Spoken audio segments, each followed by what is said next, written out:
kita sampai pada acara inti kita hari ini, yaitu berbagi pengalaman kampus mengajar dengan narasumber-narasumber kita yang luar biasa tentunya.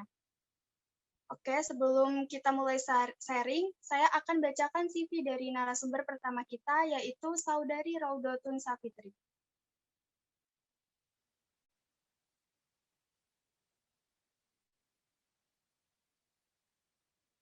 Beliau bernama lengkap Raudotun Safitri, beragama Islam, beralamat rumah di Provinsi Kalimantan Selatan, dan riwayat pendidikannya yaitu SD Negeri Sungai Malang 6 dari tahun 2006 sampai tahun 2012, MTS Negeri Model Amuntai dari tahun 2012 sampai tahun 2015, MA Negeri 2 Hulu Sungai Utara dari tahun 2015 sampai tahun 2018, dan Universitas Ahmad Dahlan Yogyakarta dari tahun 2018 sampai sekarang.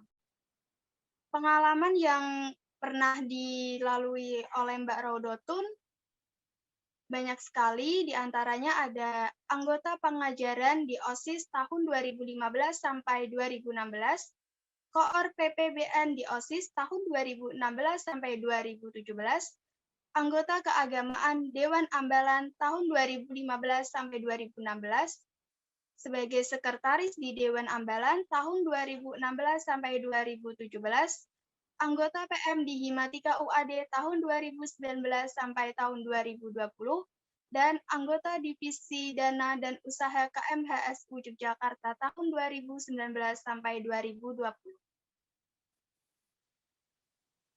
Berikut beberapa prestasi yang diraih oleh Mbak Raudotun, diantaranya ada peserta Lomba Matematika tingkat SMP sederajat tahun 2014, peserta kompetisi Matematika dan Statistika SMA tahun 2015, peserta Olimpiade Fisika tingkat Kabupaten HSU tahun 2016, peserta Piston tingkat SMA sederajat tahun 2017, peserta Olimpiade Kalpiko tingkat SMA tahun 2017, peserta kompetisi Matematika dan Statistika tahun 2017, anggota Perkemahan Raida di Kalimantan Selatan tahun 2017, anggota Perkemahan PPMN tahun 2017, dan peserta Piston tingkat SMA sederajat tahun 2018.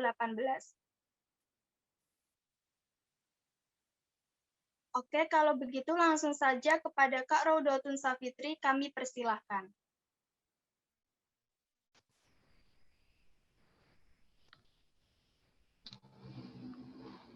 Sebelumnya suaraku kedengaran nggak? Kedengaran, Mbak. Ah, ya. Ini yang share screen dari panitia atau saya sendiri? Dari panitia. Ah, ya udah.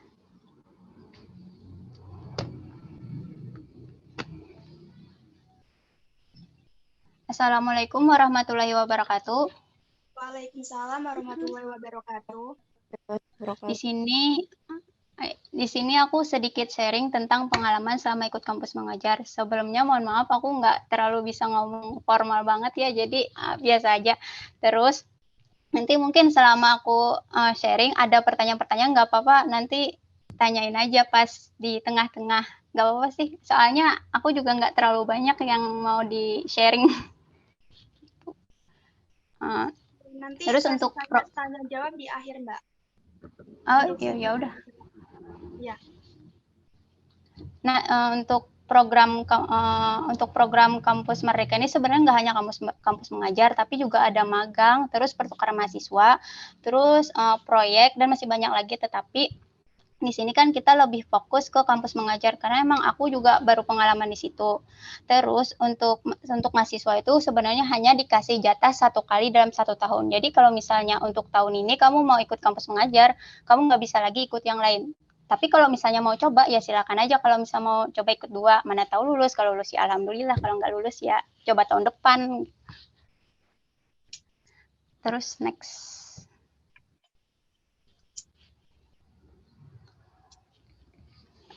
Next, Kak.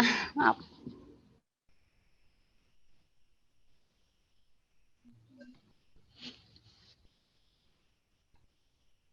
Ya.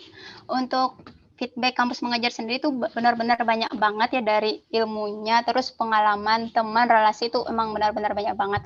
Terus kan dari SD itu juga kita bakalan belajar tentang bagaimana caranya mengawasi anak, nggak 1-2 orang, tapi ada yang 10, ada 9 ya. Kita gimana ngakal-akalinnya supaya benar-benar bisa mengawasin anak-anak di SD tersebut. Terus kita di SD itu nggak cuma ngajar saja, tetapi juga kita bantu administrasi sekolah. Jadi ikut kampus mengajar tuh nggak cuma ngajar, masuk kelas ngajar, enggak, tapi juga kita bantu gurunya juga, kayak kan rata-rata untuk untuk program ini untuk sekolah yang akreditasnya C, yang emang sekolah itu untuk daerah 3T. Nah, kebanyakan untuk sekolah kayak gitu tuh mereka tuh kalau soal IT itu emang benar-benar kurang. Jadi di situ kita bisa bantu, kayak soal untuk jalanin Word aja kadang mereka tuh nggak bisa. Jadi di situ kehadiran kita itu membantu mereka bagaimana caranya menjalankan program tersebut, kayak misalnya dengan cara bikin PPT, Google Form, terus Word, ya udah gitu aja. Nah, terus untuk pengakuan sampai 20 SKS. Nah, untuk tahap 1 kemarin itu cuma dapat 12 SKS, sedangkan tahap 2 ini kan lebih banyak 20 SKS. Tapi untuk UAD, kalau pengalaman aku, kalau dari UAD sendiri kemarin itu cuma dapat potongan KKN doang. KKN aja. Mungkin tahap 2 ada tambahan, nggak tahu juga ya.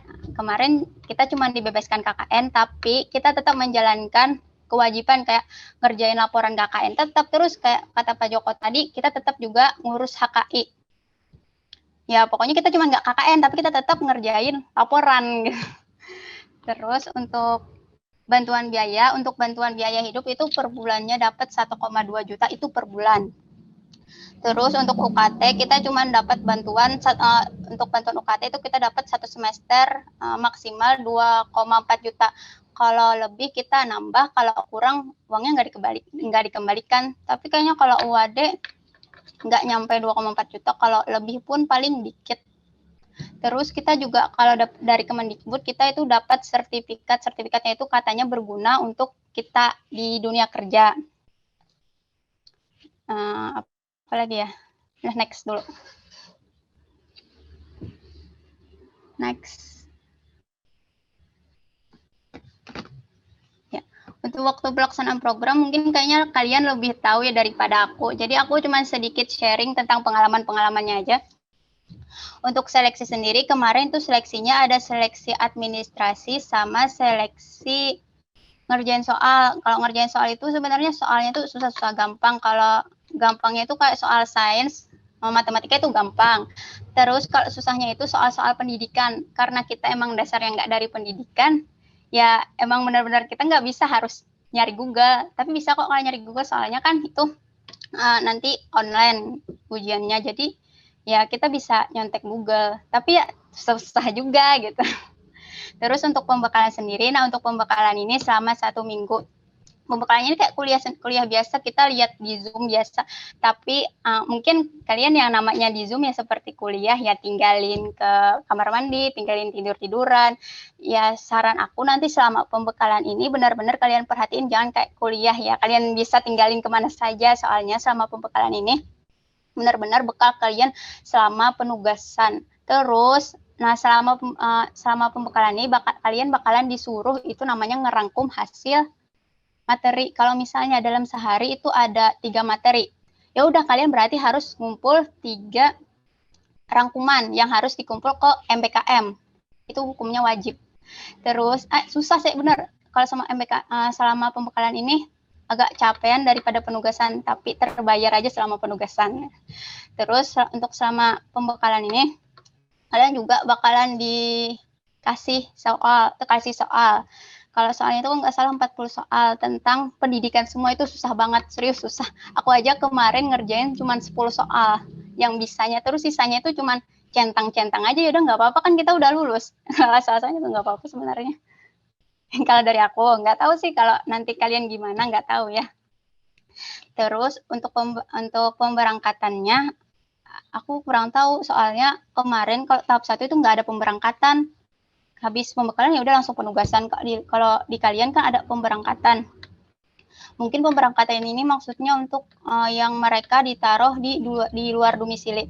Soalnya kalian nggak ada kan itu buat yang udah daftar apa sih forum buat daftar buat milih sekolahnya ada nggak sih yang udah daftar? Mungkin nggak tahu ya, mungkin belum ada ya.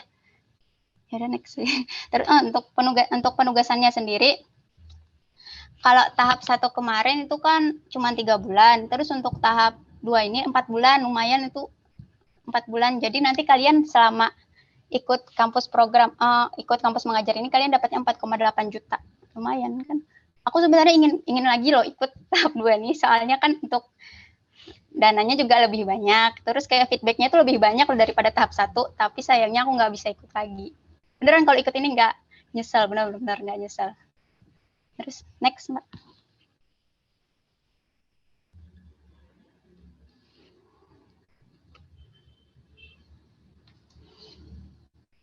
Next.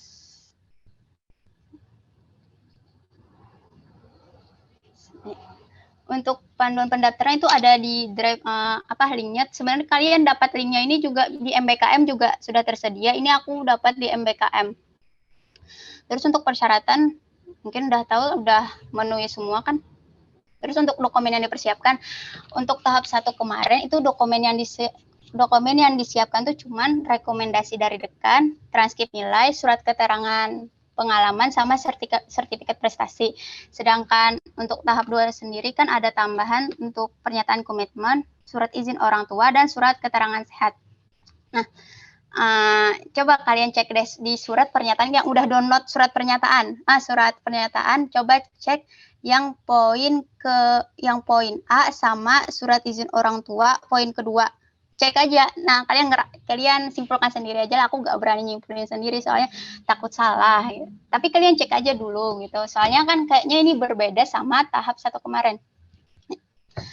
Untuk kriteria kampus mengajar sendiri, nah aku paling sering itu nemuin tuh poin keempat tuh prestasi dan pengalaman. Banyak banget yang nanyain aku yang nggak punya prestasi dan pengalaman.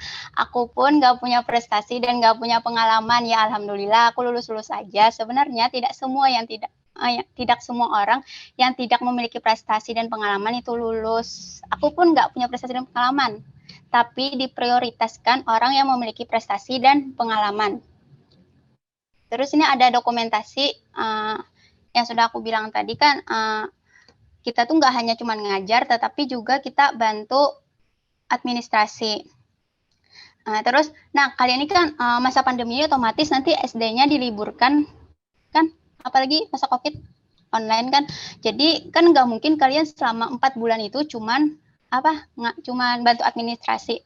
Kalau pengalamanku kemarin itu sempat cuman bantu administrasi tanpa ngajar.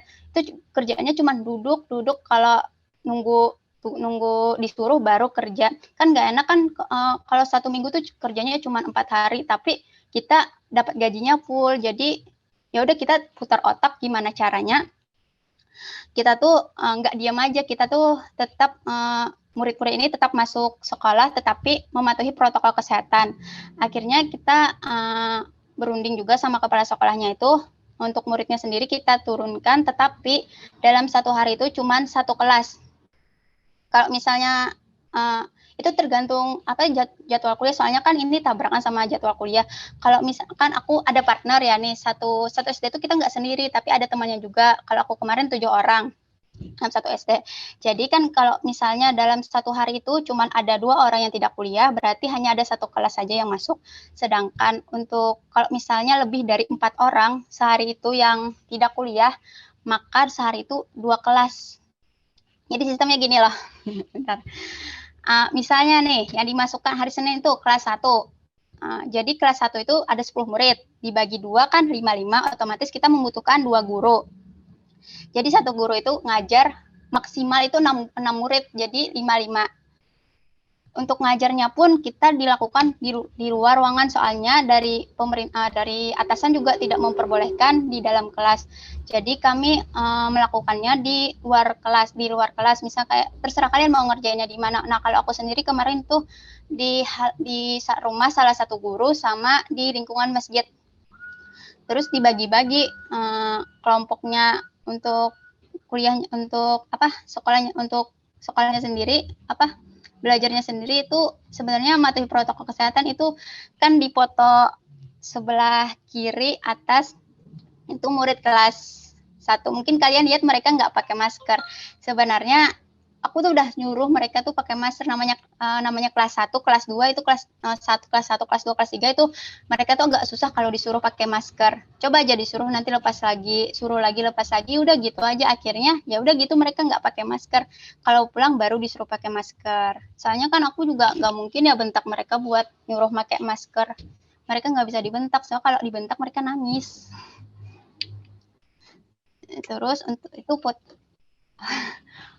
foto sebelah kanan bawah itu bantu administrasi. Untuk foto yang di tengah itu aku bantu ngoreksi. Kan kebetulan pas aku masuk ikut kampus mengajar itu kelas 6 lagi ujian akhir semester. Jadi aku juga bantu ngoreksi jawaban sama ngawas. Terus foto sebelah kiri bawah itu bantu rapiin perpustakaan. Benar perpustakaan mereka tuh jelek, bukan jelek sih, maksudnya tuh tidak terawat, kurang terawat. Karena kan apalagi masa pandemi ini ya, murid-murid nggak ada, jadi emang kayak terbengkalai banget, apalagi UKS-nya tuh. Yaudah gitu aja sih. Ya saran aku gimana ya? Kalian gunakan sebaik-baiknya waktu lah selama ikut kampus mengajar. Apalagi kan masa pandemi ini kayak banyak banget kayak guru, apalagi guru-guru kan, seperti aku bilang tadi, untuk daerah 3T itu banyak banget guru-guru yang emang kesulitan dalam IT.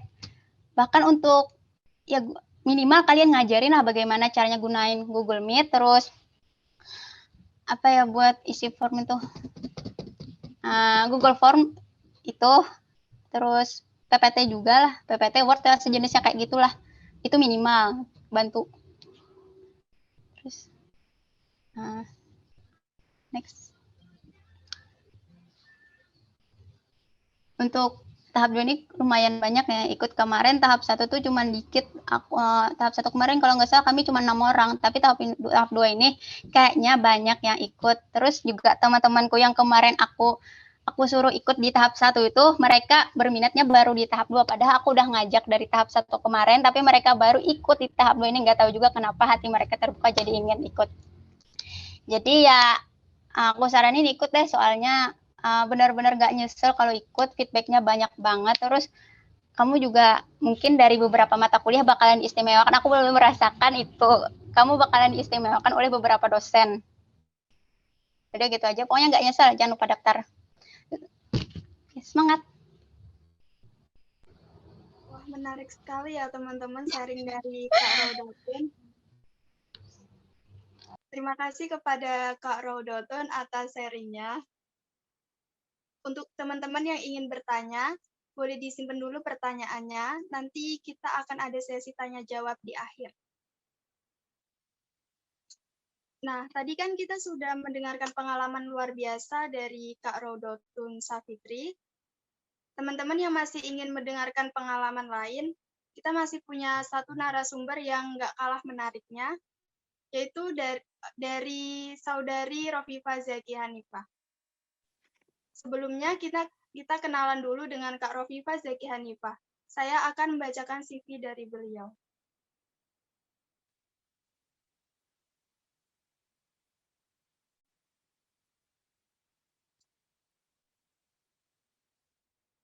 Beliau bernama lengkap Rofifa Zaki Hanifah.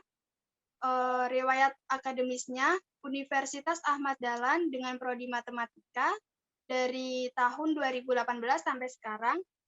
SMA IT Insan Tama Boarding School dari tahun 2015 sampai 2018.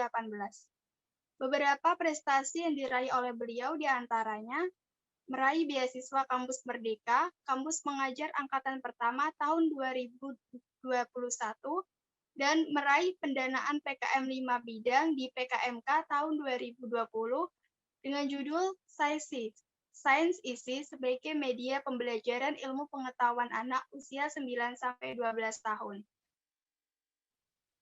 Beberapa pengalaman organisasi dari Kak Rofifa diantaranya ada Ketua Deputi Bidang Data dan Mutasi Ikatama tahun 2020 sampai sekarang, Sekretaris Divisi Literatur dan Pengembangan di Himatika tahun 2019 sampai 2020, dan Ketua Deputi Bidang Data dan Keanggotaan di Ikatama tahun 2018 sampai 2020. Beberapa kegiatan yang pernah dijalani oleh Karopipa diantaranya Asisten Praktikum Paket Komputasi tahun 2019 sampai 2020, Studi Kepemimpinan Luar Negeri di Turki tahun 2017, dan Studi Kepemimpinan Dalam Negeri di Indonesia tahun 2015 sampai 2017. Oke, itu tadi CV dari Kak Rofifah. Kalau begitu langsung saja kepada Kak Rofifah, kami persilakan.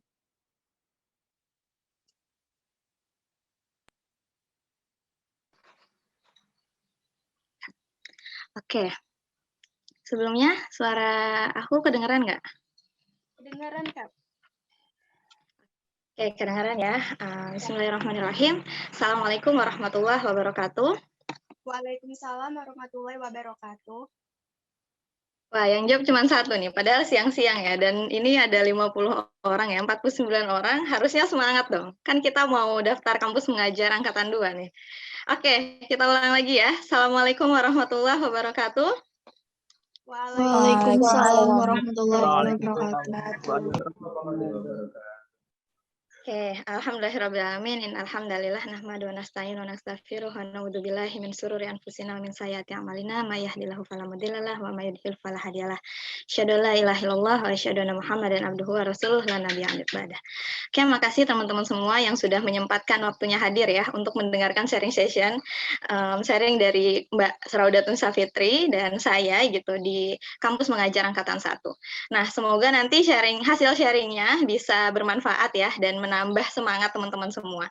Oke, sebelum kita masuk ke slide selanjutnya, aku mau tes dulu teman-teman di sini ada yang memang pengen berminat untuk daftar kampus mengajar angkatan 2 atau hanya mendengarkan sharingnya saja atau gimana. Jadi bisa ini ya, bisa jawab melalui kolom chat boleh tulis aku gitu atau aku minat saya gitu boleh. Oke, sambil menunggu itu kita next dulu slide-nya. Sambil dijawab ya, karena aku pengen tahu nih, teman-teman di sini semuanya pengen daftar atau enggak. Oke, sesuai request panitia gitu, kita akan berbicara mengenai ini bagaimana sih pendaftarannya, kemudian bagaimana implementasinya, dan yang terakhir apa benefit yang kita dapatkan gitu. Next.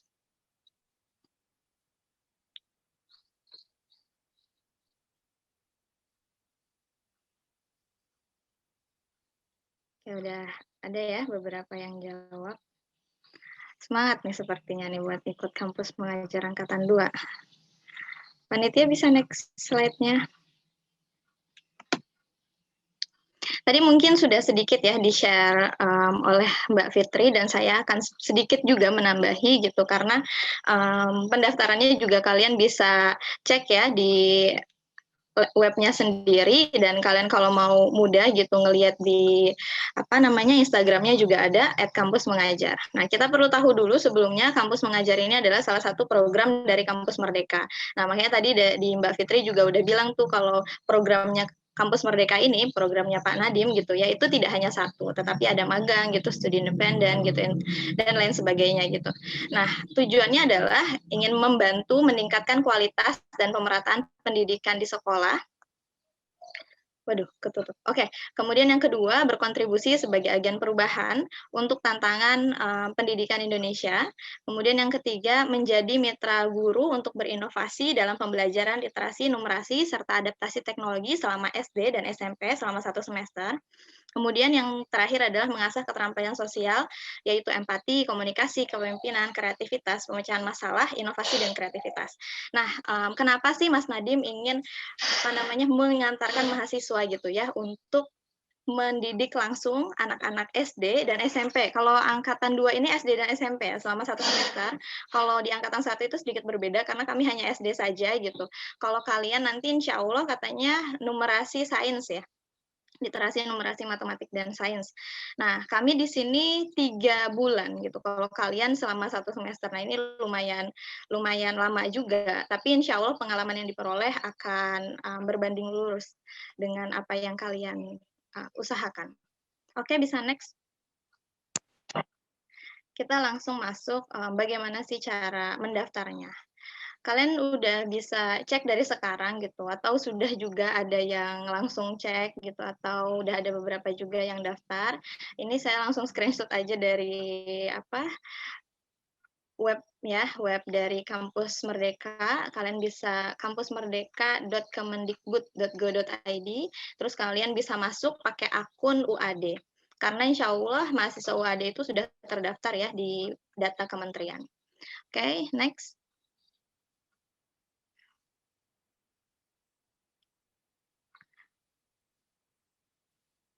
Oke, macet ya. 12 orang nih yang ingin daftar. Yang lainnya kemana? Oke, next.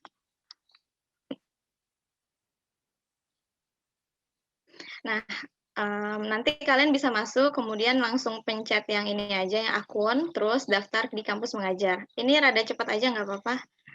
Mas Bayu ya, Valentino.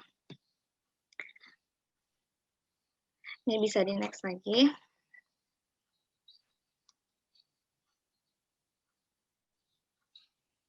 Oke, nah ini ada 7 laman yang harus kalian kerjakan gitu. Kalian isi filenya, kalian isi data-data diri kalian. Kemudian semua persyaratannya silakan diunggah. Bisa next lagi. Karena memang tadi benar ya kata Mbak Raudatun Safitri bahwa kampus mengajar angkatan 1 dan angkatan 2 itu sedikit berbeda. Nah, implementasinya pun nanti ketika di lapangan gitu teman-teman akan menemukan perbedaan-perbedaan dari satu sekolah dan sekolah yang lainnya. Nah, ini alur pendaftarannya tadi juga sudah di-screenshot ternyata sama Mbak Raudatun Safitri, boleh next aja. Kalian bisa daftar di tanggal 15 sampai 30 Juni gitu, kemudian ada seleksi, kemudian ada pembekalan, pemberangkatan, penugasan, dan penarikan. Nah, kalau nggak salah gitu ya, di kampus mengajar angkatan 2 ini, kalian ditugaskan, ditempatkan sesuai dengan sesuai dengan keputusan panitia gitu. Karena tidak memilih, kalau kita dulu memilih di domisili terdekat. Oke, bagaimana implementasinya bisa di next. Nah, ini untuk implementasi di sekolah yang saya ditempatkan ya. Saya ditempatkan di SD Negeri 1 Batu Belaman. Kebetulan akreditasinya B karena nggak tahu kenapa harusnya kan C ya akreditasinya untuk bisa ikut program ini gitu. Tetapi SD yang itu gitu masuk di data kementerian. Dan waktu itu aku sama temanku ya udah gitu daftar aja karena itu SD yang paling dekat dari sekolah gitu. Nah, jadi ya kami mencari SD yang terdekat.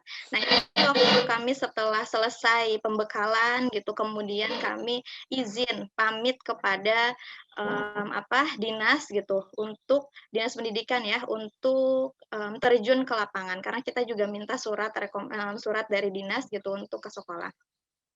Nah, ini juga ada pertemuan dengan orang tua siswa gitu ya. Ini ada kegiatannya. Next bisa juga. Tadi kami diutus dari kementerian itu di kabupaten itu ada 18 orang. Ada yang ditempatkan di seberang gitu ya, perjalanannya jauh gitu. Ada juga yang ditempatkan di wilayah kota gitu, macam-macam. Nah, ini kalau Mbak Fitri tadi dia nggak masuk kelas ya, kalau kita terjunnya masuk ke dalam kelas gitu karena memang SD-nya gitu itu kemarin masih zona hijau. Jadi masih diperbolehkan untuk belajar di sekolah. Tapi setelah ada beberapa yang positif di lingkungan sekolah gitu akhirnya jadi zona merah. Nah, kemarin baru-baru ini aja sih baru 1 bulan terakhir gitu itu banyak membantu administrasi yang ada di sekolah. Kalau sebelumnya 2 bulan sebelumnya itu banyak membantu di kelas gitu pembelajaran dan lain sebagainya. Oke, bisa next.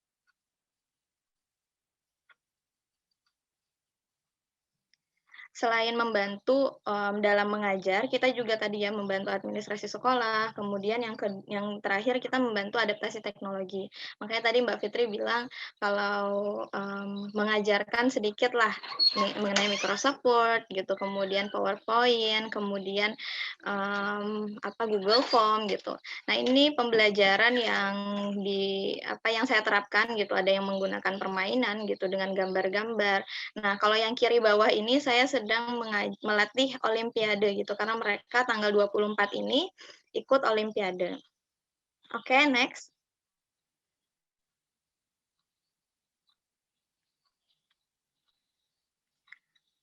Pengalaman yang didapatkan banyak banget ya ketika, kita terjun langsung melihat anak-anak gitu belajar. Kita tahu gitu bahwa ternyata guru gitu ya, sebagai seorang pendidik itu Masya Allah sekali gitu jasanya. Makanya guru tanpa tanda jasa itu sangat benar sekali dan kerasa gitu. Nah ini juga proses pembelajaran. Kalau sama aku sendiri sih belajar itu ya terserah ya. Nah ini kan waktu itu di perpustakaan posisinya. Jadi kalau mereka mau selonjoran gitu, mau duduk itu nggak masalah kalau sama aku, karena se-enjoy-nya mereka gitu, mau belajar kayak gimana, yang penting mereka bisa, mengikuti pelajaran. Ada yang sedang apa nih, belajar membaca gitu, kemudian ini main game, susun huruf, terus yang ini ngapain ini, belajar juga, belajar membaca. Oke, next lagi. Nah, ini membantu administrasi-administrasi yang ada di sekolah, terus yang tengah bawah ini juga saya membantu ngoreksi soal, karena kebetulan kita juga ikut beberapa kali apa namanya, ngawas ujian gitu, kemudian ngawas ulangan gitu, terus nyusun RPP juga iya gitu. Cukup banyak sekali lah pekerjaan yang dilakukan di sekolah, kalau saya sendiri ya. Oke, next. Ada juga adaptasi teknologi gitu, membuat baliho ketika kelulusan gitu ya, kemudian, apa namanya, membuat Excel agar mudah datanya itu dirapihkan ketika PPDB, karena sekarang ini saya lagi membantu proses PPDB, di sekolah juga udah lagi buka pendaftaran peserta didik baru. Nah, ini salah satu bentuk adaptasi teknologi, sebenarnya masih banyak lagi sih, dokumentasi-dokumentasi yang lainnya, tapi nggak muat gitu kalau dimasukin ke PPT semua. Oke, itu mungkin ya yang bisa di-sharing-kan. Jadi teman-teman di sini nanti akan melakukan hal-hal yang kurang lebihnya apa yang guru lakukan gitu. Tetapi di sini kalian berinovasi selayaknya mahasiswa yang diterjunkan oleh Mas Menteri untuk mendidik generasi bangsa. Karena apa? Karena Mas Menteri ini menilai bahwa mahasiswa ini mampu gitu. Mahasiswa ini mampu membawa agen perubahan. Mahasiswa ini dibebankan untuk kita bisa ya, berinovasi yang lebih agar peserta didik generasi bangsa ini memiliki kualitas yang unggul. Nah, benefit yang didapatkan apa? Yang ditawarkan itu sebenarnya yang pertama ya, melatih keterampilan yang akan berguna di masa depan, itu udah pasti gitu, baik dalam kehidupan personal dan profesional. Kemudian yang kedua, pengakuan sampai dengan 12 SKS. Nah, itu kalau yang ditawarkan di angkatan 1, tapi angkatan 2 sampai 20 SKS. Kemudian biaya hidup dan UKT bagi yang tidak sedang menerima bantuan dari pemerintah lainnya. Nah, ini benar sih, karena untuk mahasiswa yang bidik misi gitu ya, itu hanya mendapat bantuan pendidikan tidak full seperti kita gitu. Karena mereka juga sudah mendapatkan bantuan pendidikan dari LPDP juga kan. Nah, yang diperoleh gitu, kalau saya sendiri ya pasti pengalaman berharga gitu, kemudian pengakuannya 4 SKS, yaitu KKN, tetapi itu juga harus mengikuti prosedur-prosedur sesuai yang Pak Joko bilang gitu ya, prosedur-prosedur dari kampus gitu, karena kita harus juga melakukan laporan gitu, kemudian pembuatan HKI, hak kelayakan intelektual gitu. Kemudian kita juga mendapatkan sertifikat dari kementerian, kemudian dapat biaya hidup dan UKT yang tadi juga sudah Mbak Fitri jelaskan, dan pastinya relasi baru. Nah, ini akan sangat bermanfaat di dunia kita selanjutnya, insya Allah ya. Oke, bisa next lagi. Mungkin sudah selesai ya, kata terakhir.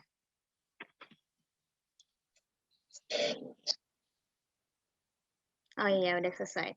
Oke, itu aja yang bisa di-share. Mungkin nanti akan banyak ditanya jawab ya kalau kalian ingin kepo gitu tentang kampus Merdeka dan kampus mengajar.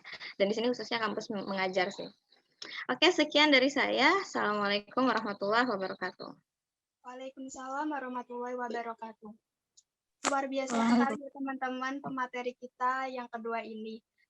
Terima kasih kepada Mbak Rofifa atas sharingnya. Semoga bermanfaat.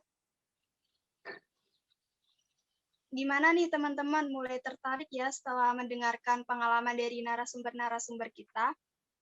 Oke, sepertinya teman-teman udah menyimpan pertanyaan-pertanyaan. Untuk teman-teman yang mempunyai pertanyaan, boleh open mic atau bisa ditulis di kolom chat.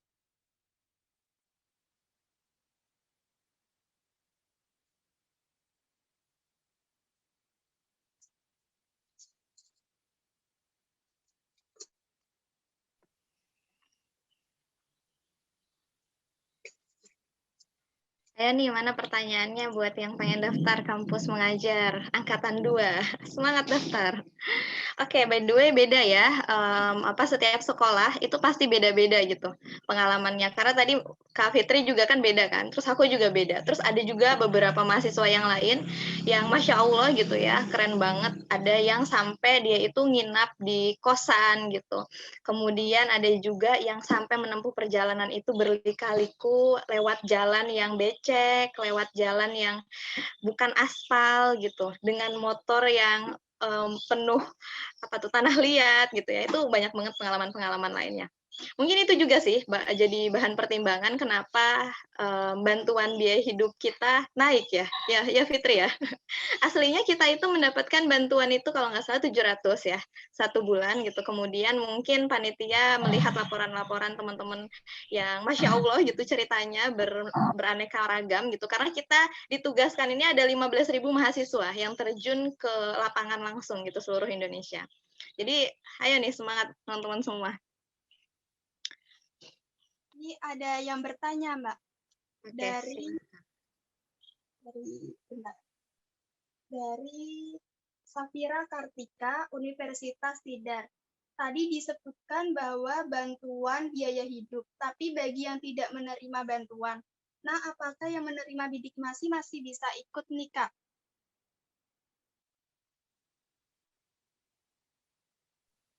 Oke, boleh Kak Fitri dulu deh yang jawab. Aku nanti nyambung aja.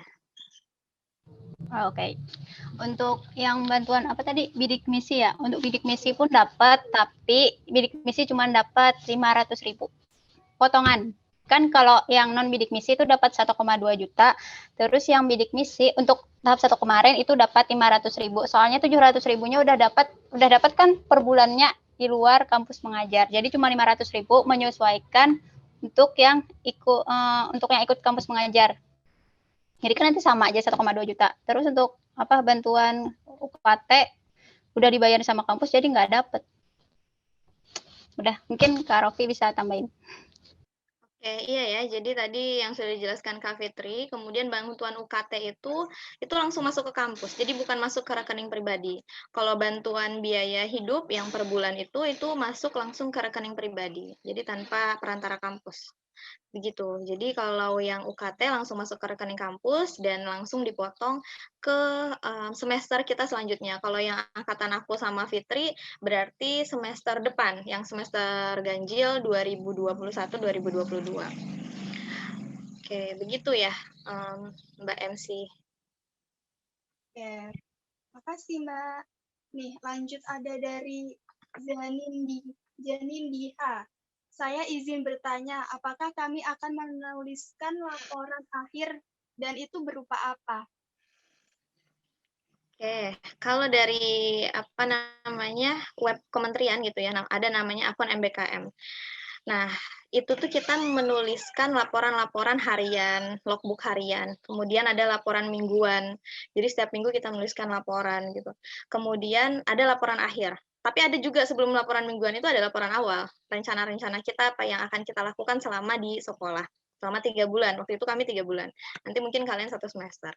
Nah, kemudian untuk laporan akhirnya apa saja, nanti mungkin Mbak Fitri ya bisa menambahkan, karena saya belum cek format laporan akhir, karena belum menggarap laporan akhir gitu kebetulan. Soalnya di sekolah masih belum selesai. Nggak tahu Kak Fitri apa udah selesai di sekolahnya atau belum, nggak kurang tahu sih. Tapi kalau aku sendiri masih belum selesai di sekolah, masih ada beberapa yang harus kami kerjakan lagi. Oke, kalau aku sendiri juga sebenarnya belum juga, tapi untuk format-formatnya itu biasanya sudah disediakan oleh MBKM. Jadi kalian di situ tinggal download Word-nya aja. Jadi kalian tinggal edit-edit aja. Untuk laporan awal, terus laporan akhir itu udah disediakan semua. Ini bukan dari UAD. Oh, bukan dari UAD. Kalau dari UAD aku namanya sedikit. Kalau UAD juga ada yang namanya laporan bulanan, laporan akhir itu ada. Ingat kalau UAD itu cuma bebas KKN, tapi dia tetap mengerjakan kewajiban. Tapi ya untung aja kan kita nggak KKN. Uang KKN-nya juga itu kan dikonversi sama untuk semester berikutnya. Jadi lumayan 2 semester jadi nggak bayar. Iya benar. Jadi biaya tabungan KKN kita selama ini akan dikembalikan. Karena kan selama ini kita kalau bayar uang kuliah, bayar KKN juga kan, nah itu akan dikembalikan. Nah kalau khusus UAD ya, kalau kampus lain kita kurang tahu kebijakannya, tapi kalau khusus UAD tadi ya, ada beberapa laporan-laporan yang harus dikerjakan, laporan bulanan gitu, kemudian ada HKI dan lain-lain gitulah, untuk konversi KKN-nya. Tapi ada juga ya beberapa kampus di luar sana gitu, itu sangat dimudahkan gitu. Ada dapat konversi mata kuliah gitu, padahal mata kuliahnya nggak sesuai sama pendidikan. Karena kan memang ini adalah, karena dia bukan anak pendidikan juga, bukan mahasiswa pendidikan. Nah, tapi kalau mahasiswa pendidikan mungkin akan lebih mudah. Di UAD itu temenku sendiri kan ada tuh mahasiswa pendidikan, karena kami terjun ke SD itu ada 2 orang. Nah, itu dia mendapatkan konversi 4 tambah 3, 7. Nah, 7 SKS. Kalau kita kan 4 ya, Fitri ya. Kalau kita 4 KKN aja. Tapi kalau dia 7. Padahal yang ditawarkan 12. Oke, itu ya. Makasih Mbak atas jawabannya. Terus ini aku mau nanya Mbak, ikut kampus mengajar itu kendalanya apa aja sih? Dari ini Mbak Raudotus dulu.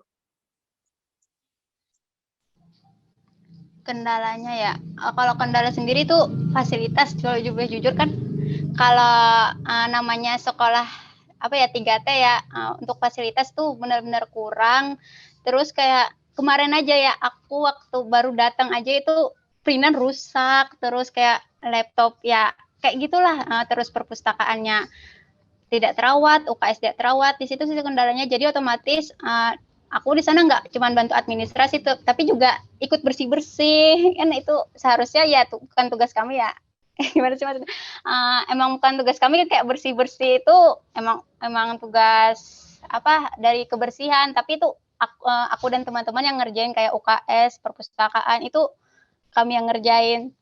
Terus terus kan kalau di sekolahku itu gurunya rata-rata udah usia ya, maksudnya tuh udah di atas 50 tahun. Susah banget kalau disuruh ngajarin IT itu, benar-benar susah banget, harus sabar. Sabar banget lah pokoknya.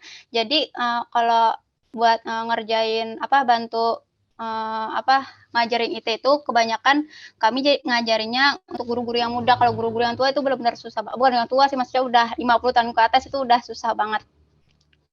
Ingatannya itu udah kurang. Terus untuk ngajarnya, kalau ngajarnya sendiri sih yang susahnya apa ya? Gak susah sih, alhamdulillah. Kalau ngajar aman-aman aja. Lanjut Kak Rofi.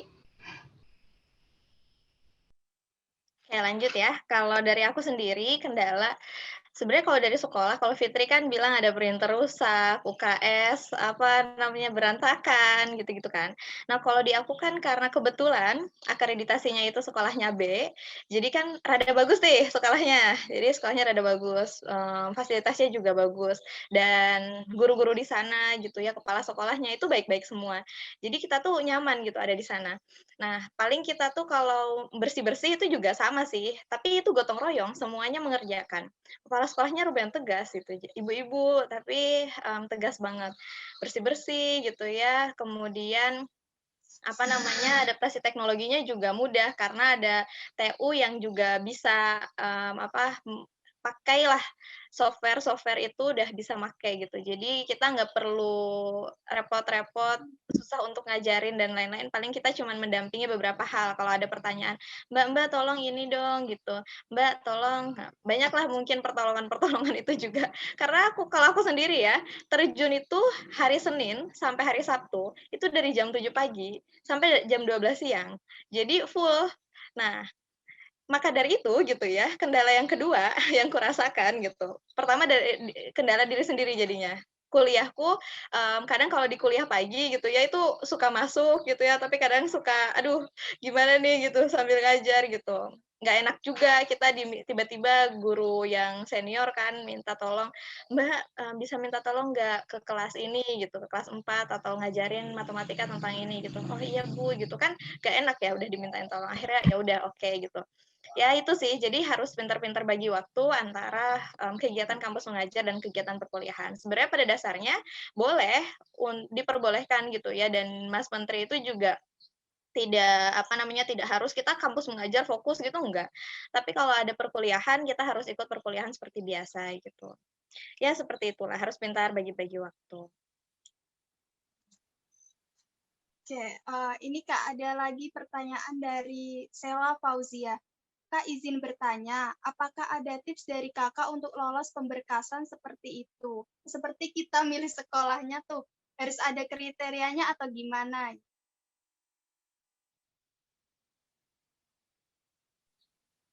Siapa nih mau jawab? Fitri mau jawab oh?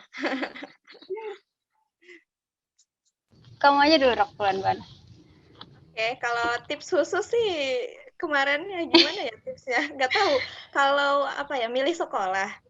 Jadi dulu waktu pas pendaftaran itu kan wilayah aku itu nggak terlalu terdalam gitu kan. Jadi kalau mau milih sekolah akreditasi C yang sesuai sama kriteria itu gitu, itu tuh jauh. Kita harus nggak nginap di rumah gitu, kita harus nginap di lokasi itu gitu. Atau kalau yang nginap di rumah itu perjalanan hampir 1 jam kayak gitu. Jadi lumayan ya kalau pulang pergi 1 jam gitu. Terus mana waktu itu COVID juga gitu kan, rada mikir-mikir, akhirnya ya udah cari kan yang rada dekat tapi masih terdaftar di kementerian gitu, bahwa dia ini adalah sekolah yang tertinggal. Ternyata ada sekolah yang dekat tapi akreditasinya B gitu. Awalnya khawatir jangan-jangan nanti nggak keterima gitu ya gitu. Tapi ya udahlah, daftar dulu aja. Itu di pilihan pertama, terus masukin di pilihan keduanya sekolah yang rada jauh. Kemarin sih gitu. Tapi kalau nggak salah yang sekarang itu kan tidak sesuai dengan domisili ya, penerjunannya. Kalau nggak salah nih, coba nanti teman-teman cek aja sendiri gitu, karena informasi sudah lengkap di website ya, website Kemendikbud. Itu nanti bisa dicek. Kalau nggak salah, ditempatkan dimanapun berada, makanya ada surat izin orang tua dan lain-lain itu begitu. Jadi kalau aku sih kayaknya seru deh kita terjun langsung ke tempat terpencil gitu ya, misalnya sekalian aku dari Kalimantan terus ke Riau gitu, atau enggak ke Lombok gitu. Wah, itu senang banget ya sekalian jalan-jalan. Enggak lah, sedikit hiburan. Oke, mungkin Mbak Fitri ada yang mau ditambahkan, silahkan.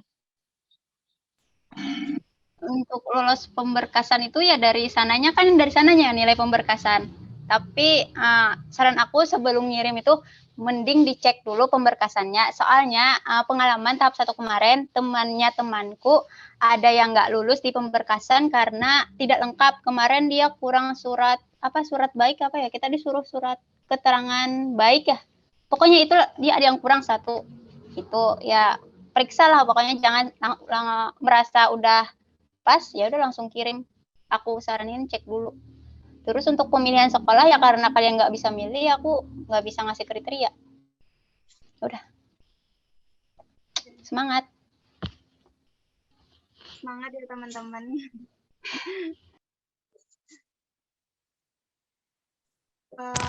Izin bertanya. Iya.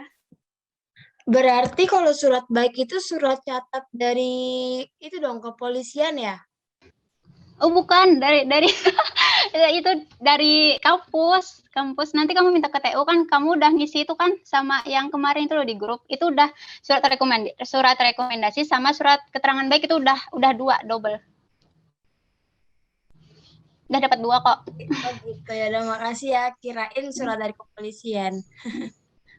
Nggak, selama daftar itu kamu nggak perlu ngeluarin uang, nggak ada ngeluarin uang. Kamu cukup duduk aja.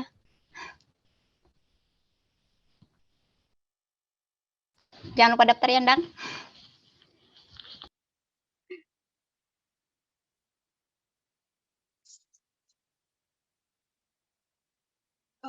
Ada lagi nggak Mbak tambahan dari Mbak Fitri atau Mbak Ifah?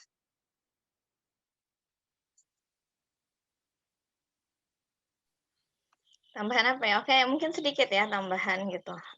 Ini mengutip sedikit dari materi pembekalan. Jadi harapan Mas Menteri itu ya menghadirkan program ini gitu, yaitu kampus mengajar, yaitu mahasiswa yang langsung terjun untuk mengajar gitu. Terjun mengajarnya untuk apa? Kalau di angkatan 1 itu pertama untuk mengajar siswa-siswa, kemudian yang kedua administrasi sekolah, kemudian yang ketiga adaptasi teknologi. Nah, ini diharapkan gitu ya, semua tenaga pendidik yang ada di Indonesia saat ini di sekolah terpencil gitu ya, bahkan di sekolah terpencil itu terjangkau gitu, kualitas pendidikan yang bagus. Karena disusupi gitu oleh mahasiswa-mahasiswa yang dari daerah-daerah ini gitu. Karena kan mahasiswa ini dinilai mampu untuk membawa materi dengan baik gitu ya, dinilai mampu untuk menjadikan generasi pendidik gitu, kemudian generasi bangsa ini juga menjadi yang berkualitas tinggi gitu. Jadi itu sih tujuannya adalah pesannya gitu ya buat kalian semua yang mau daftar. Jangan lupa ini adalah program untuk kita mengabdi kepada bangsa ya. Jadi jangan mengharapkan embel-embel apapun gitu selain itu gitu, tetapi kalian memang benar-benar harus tulus gitu mengajar. Kalau enggak gitu, wah pasti kalian akan kesulitan di tengah jalan. Apalagi kalian 1 semester nih. Kalau kami kan 3 bulan ya, 3 bulan aja kalau mungkin kelelahan itu lumayan sulit gitu. Tapi kalau dengan hati gitu ya, kemudian tulus mengajar gitu, kalian senang mendapatkan tugas itu gitu, insya Allah semuanya akan berjalan dengan baik. Ya semangat, kita majukan pendidikan Indonesia. Yuk bisa yuk. Oke, itu aja mungkin dari aku. Mungkin Fitri boleh silahkan. Jangan lupa daftar ya, dijamin gak nyesel. Udah, jangan lupa daftar. Udah. Aku mau nanya lagi Kak, satu lagi. Kan di kampus itu kan pasti ada event-event, ada kegiatan, ada tugas gitu.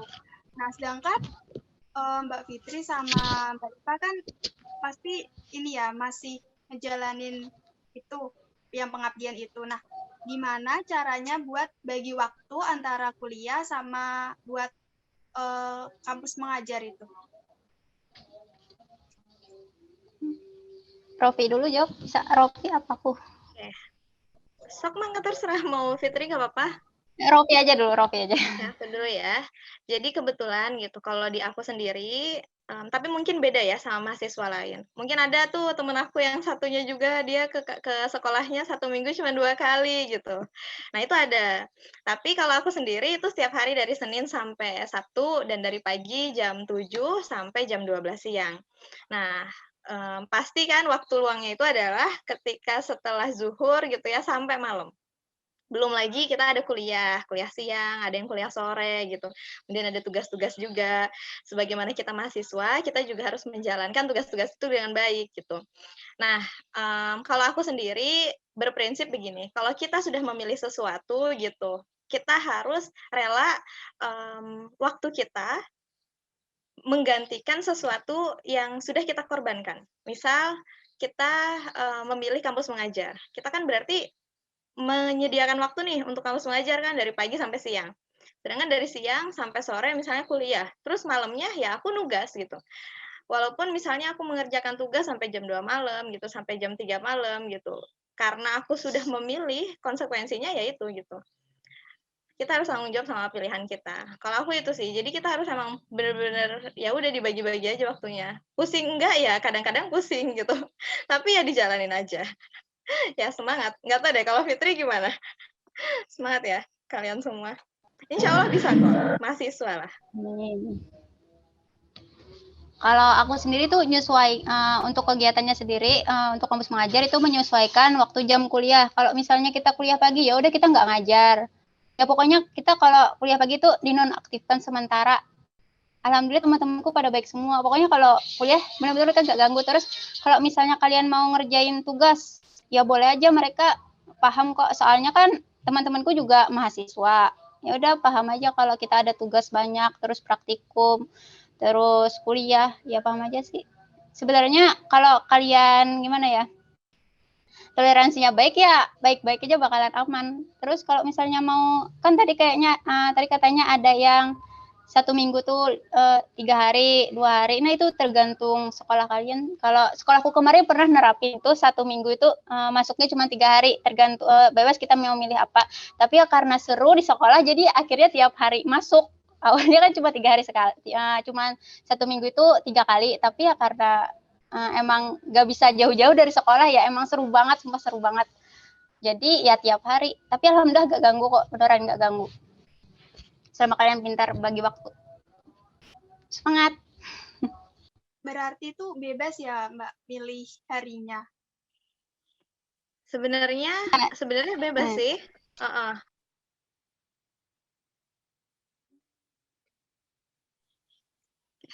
Ke-mute ya. Ya karena kalian boleh gitu untuk misalnya izin buat apa kuliah gitu, itu boleh, izin aja sama kepala sekolahnya, izin aja sama gurunya, itu boleh banget.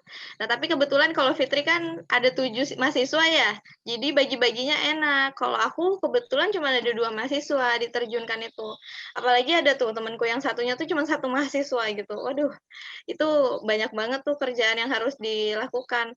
Terus nanti kan juga ada ini ya, dari pusat itu datang untuk mengevaluasi langsung gitu. Waktu itu dari provinsi sih, kalau aku dari provinsi datang, terus nanya-nanya perkembangannya apa, terus apa aja yang udah dilakukan gitu, terus kendalanya apa dan lain-lain lah. Ya kayak gitulah.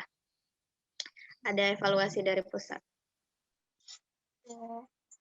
Ya terima kasih dari Mbak Fa sama Mbak Fitri atas jawabannya.